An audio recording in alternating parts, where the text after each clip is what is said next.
آج میں بھی شکوہ کرتا ہوں، علماء بھی شکوہ کرتے ہیں، خطباء بھی شکوہ کرتے ہیں کہ جس طرح ہمارے اسلاف کی دعوت میں اثر تھا، آج جبکہ دعوتی وسائل بڑھ چکے ہیں، اثر اس طرح کیوں نہیں ہوتا؟ کبھی میں نے یا آپ نے آج تک تقریر کرنے سے پہلے یا بعد میں آخری رات کو اٹھ کے تو دعا کرنا بڑی عظمت کی بات ہے، تقریر سے پہلے یا بعد میں کبھی اللہ سے دعا بھی کی ہے کہ یا اللہ میں جو کہنے جا رہا ہوں یا میں نے جو کہہ دیا ہے اس میں اثر بھی پیدا کر دینا۔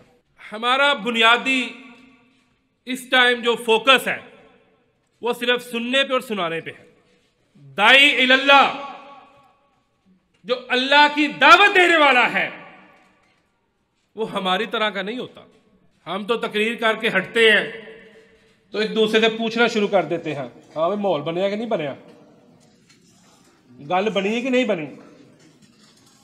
بھائی ہمیں اللہ کے لیے بات بنانی تھی کہ لوگوں کے لیے بنانی تھی؟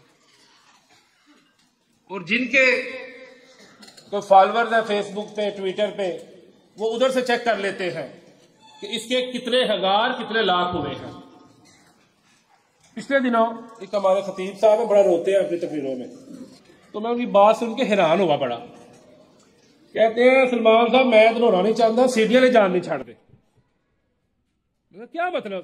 کہتا ہے یہ جو سیریز والے ہیں نا یہ ہمیں کہتے ہیں کہ جناب آپ کا اتنے منٹ کا کلپ ہمیں چاہیے جس میں آپ روتے نظر آئیں۔ بس یار یہ ہم کس طرف چل پڑے ہیں، یہ ہم کس طرف چل پڑے ہیں، یہ کون سا راستہ ہم نے اختیار کر لیا؟ قرآن و سنت فکر سلف کے پاسباں، اہل حدیث یوتھ فورس پاکستان۔